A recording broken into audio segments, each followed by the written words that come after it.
Hi, I'm Kyle with DIY Auto Homeschool, and today we're taking our first look at Snap-on's brand new diagnostic platform, the Snap-on Zeus with Intelligent Diagnostics, which is designed to aid a technician in achieving a faster, more accurate diagnosis by focusing them in on the information and tests available through the tool that most pertain to that code or complaint on that specific vehicle.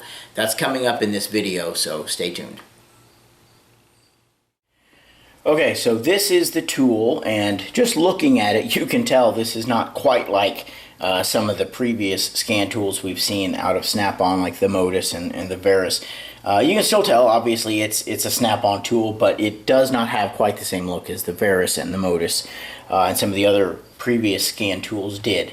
Now, some of the key features to this and stuff that I like about it is this has a quad-core processor and a solid-state hard drive, which means that from completely shut off to start it up, ready to hook up to a vehicle and diagnose, we are 55 seconds boot up time, which is a lot better than the Verus, which is a predecessor to this, or the Verus Pro and the Verus Edge. They were a little slow on the startup time and getting, the application open and everything. But the quad-core processor and solid-state hard drive really helped this thing shine in that aspect. And in addition to that, we have a sleep function, which I personally like because you can press this button and it goes into a sleep mode, and you can let this set here in sleep mode in between jobs during the day or even over a weekend, although you should be shutting it down over the weekend or anytime you're going to be away for long periods of times. But if you do, as I was told, you can leave this for months like this, come back, press the button, and within seconds we are back up, ready to go. There you are. Solid state hard drive really helps that happen and get going as quickly as it does. So that's a huge feature for me. I like that, and many people I'm sure will also like that.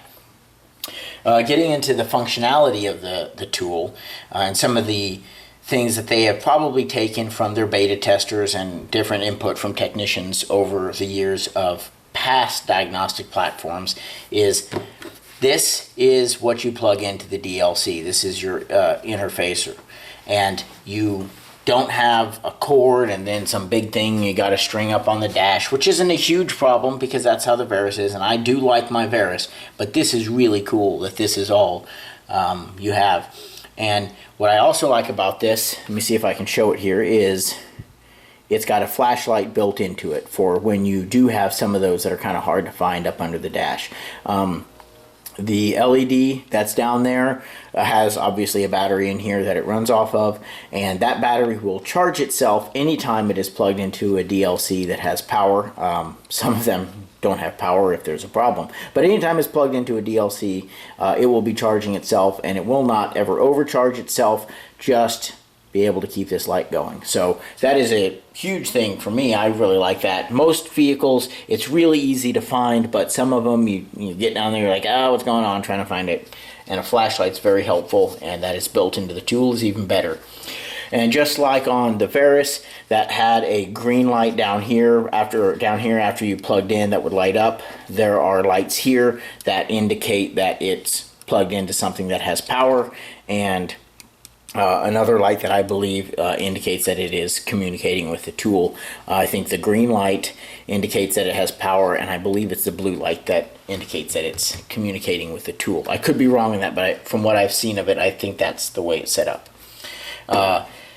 Then moving into some of the functionality side rather than just the design of it, they have what Snap-on calls Instant ID on 2008 and newer vehicles, meaning that as soon as you plug this into the DLC, you are automatically accessing Mode 9 data through the global OBD2 side, and it will populate the VIN number into the scan tool so that you have accurate identification of the correct year, make, model, and what options it can pull from the VIN that it might need.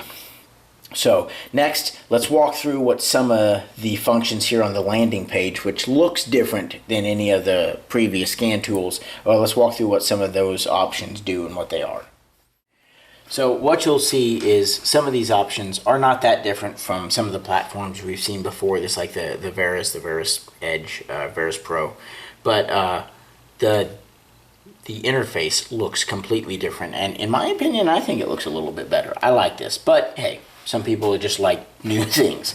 So your repair information and your SureTrack here. If you have the shop key access, you can go through here and you can access your service information right from through the scan tool, which makes it even easier. The same with your SureTrack, which I believe is also, if you get the Shop Key Pro, you get SureTrack with that. I'm not 100% certain on that, but I believe that they're together.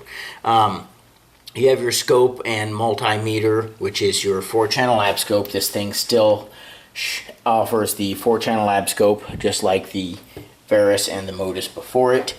Guided component tests, just like you had in previous platforms. Your global OBD2 side, your scan tool side, which we'll dive more into. Vehicle history just brings up a list of the vehicles that you've ID'd or looked up in the past, and you can click on it and activate it or view it.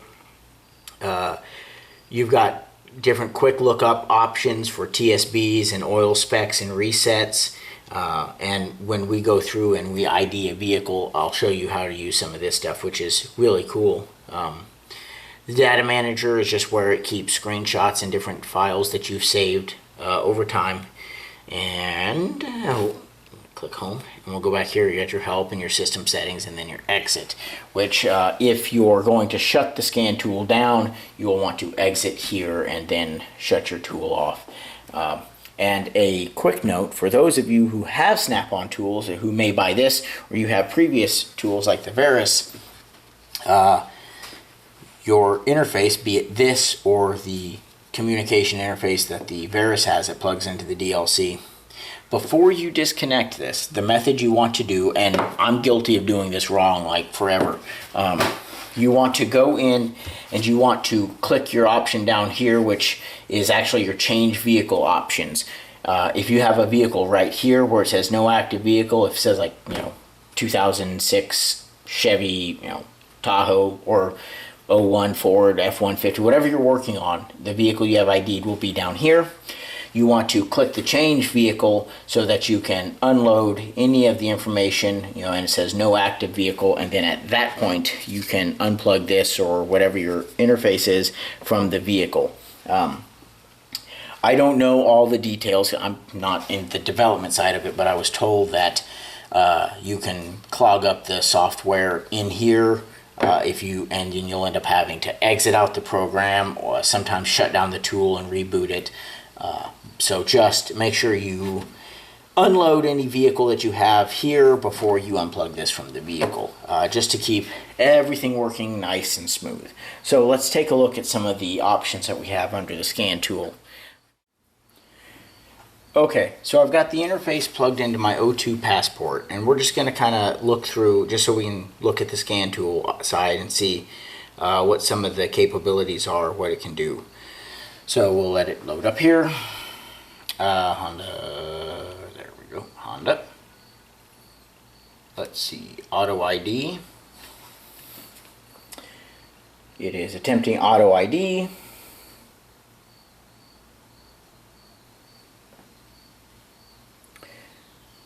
Vehicle does not support automatic ID. Select exit to manually ID.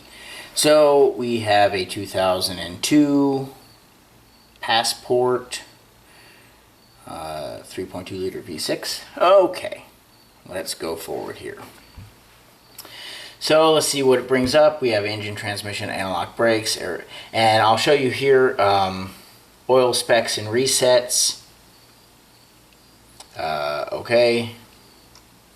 See, it shows us here engine oil without filter. If you just drain it, 4.2 quarts, with filter, 5 quarts. That just, if you're doing an oil change and you're looking up, that just saves you a little bit of time.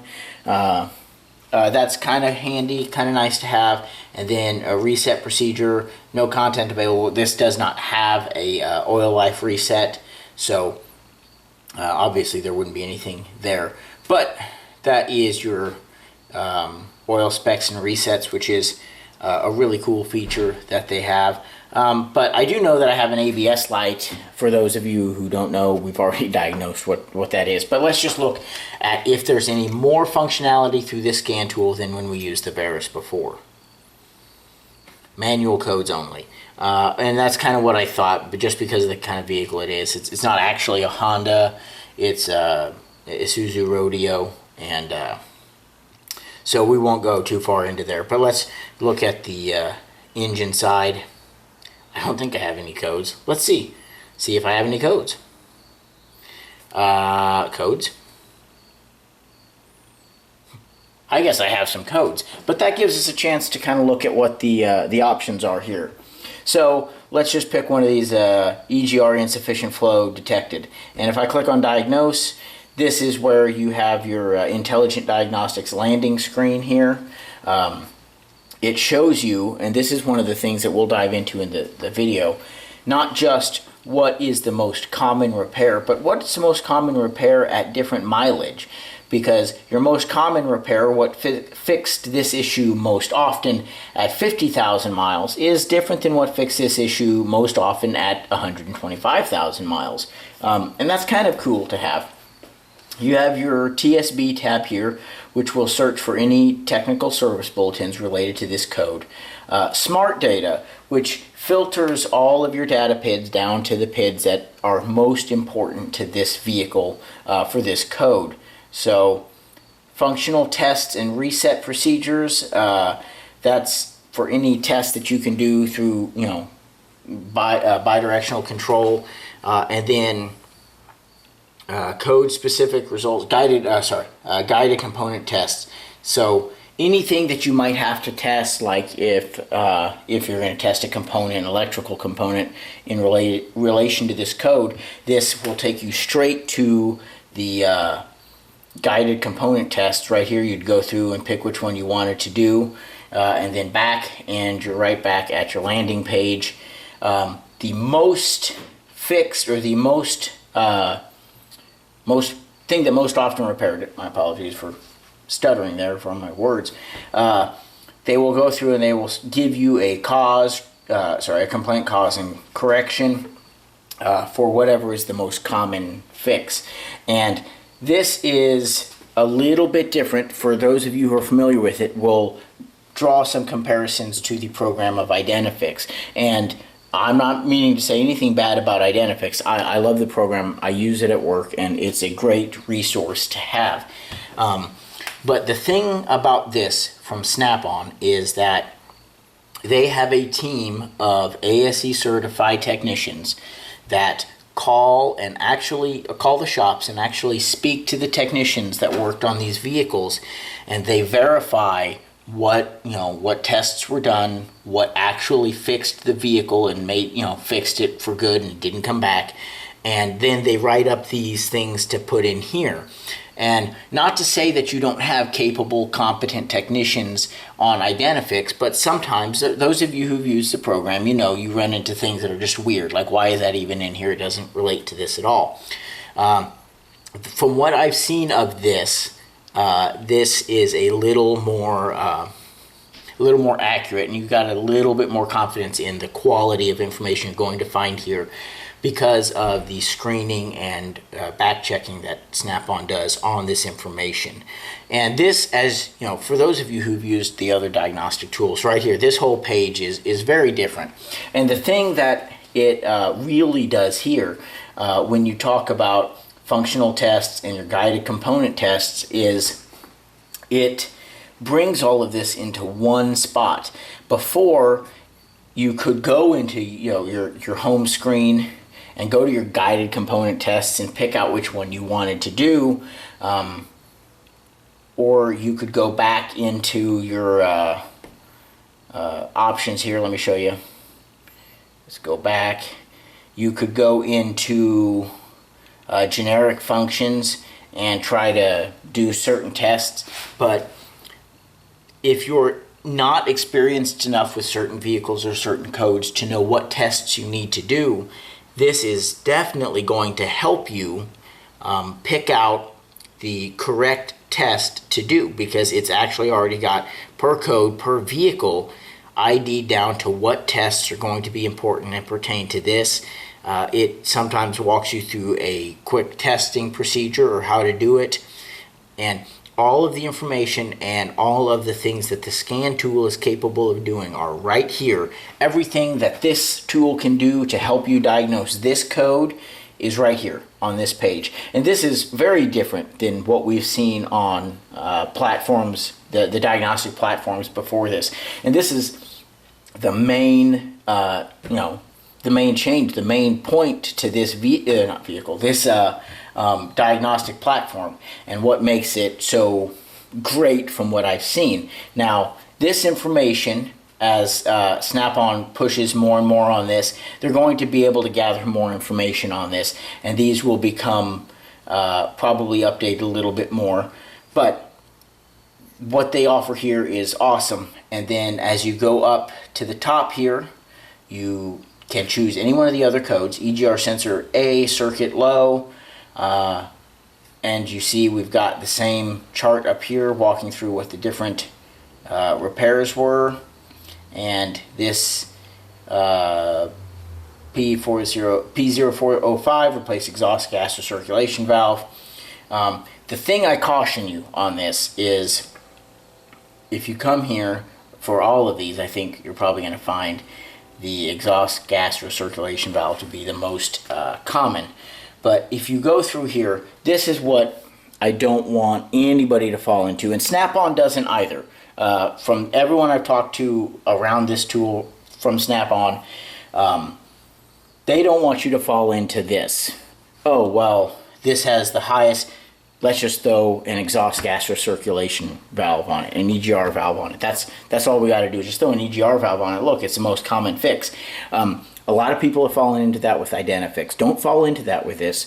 Snap-on wants you to diagnose this problem, but they want to give you all the tools that you need to do it right here. They don't want you to guess. They don't want you to use this as, okay, well, it's got to be that. There are going to be people who do that, but don't do that. Use the tests, use the tools you have available. My goodness, if you're buying this scan tool, use it so that you can be confident when you tell a customer what's wrong with the vehicle.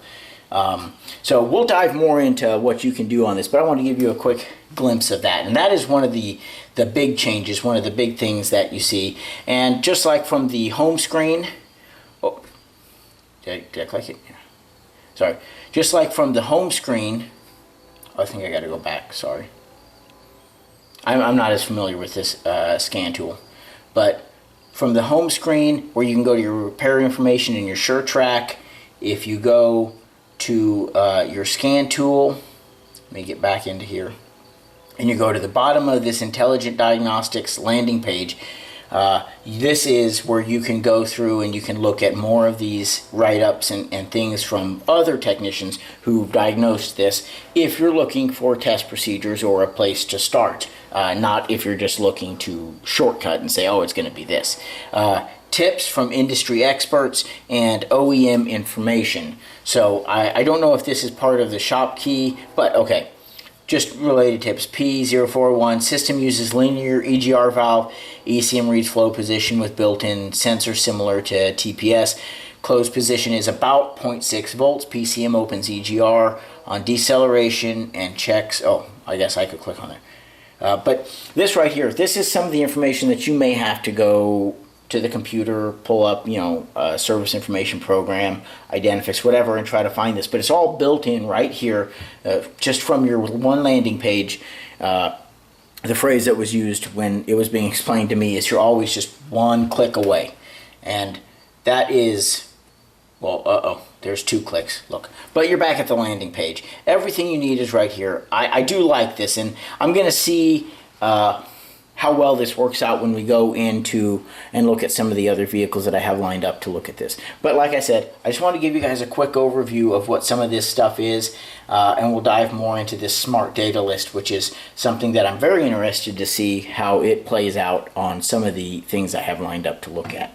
So Let's go back to the home page here of the scan tool, and we'll look at wrapping this video up. So that was our first look at the Snap-on's new diagnostic platform, the Snap-on Zeus with Intelligent Diagnostics. And I'm kind of excited for where it looks like this is going.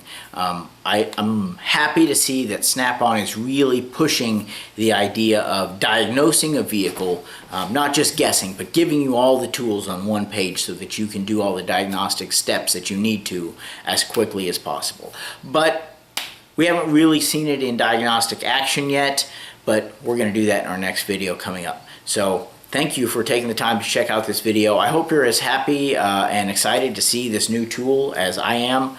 I'm more excited because this tool is actually not my tool. It was a loan to me from my Snap-on dealer to be able to make some videos here this weekend and show you guys and let you see what this tool can do. And hopefully for those of you who are in the industry, maybe the video that I'm making here and the ones I'm going to make over the next couple days will help you be able to make your decision on whether this is a tool you want to buy or not. I know I will be wanting to get one, and we'll just see how soon I do actually go ahead and buy one. But the other thing I wanted to put out there is, I know I'm probably coming off like a sales pitch, and I don't mean to, but I'm really kind of excited about this tool from what I've seen of it. I am not being paid by Snap-on or anybody to do this. This tool was just lent to me for the weekend to make some videos with, to get it up on YouTube and let some people see it, because this, from what I'm told, is being released by region in the United States. And so there are areas in the United States that as of the upload date of this video, this tool is not even available. So get out there, get it in front of some people so you guys can make your determination when the Snap-on guy comes around pitching this tool. You've got it in your head, decided if it's something you want to do or not. So stay tuned for the follow-up videos, and we'll dive a little bit deeper into the diagnostic capability of this scan tool. Thank you for checking out the video, and I'll catch you in the next one.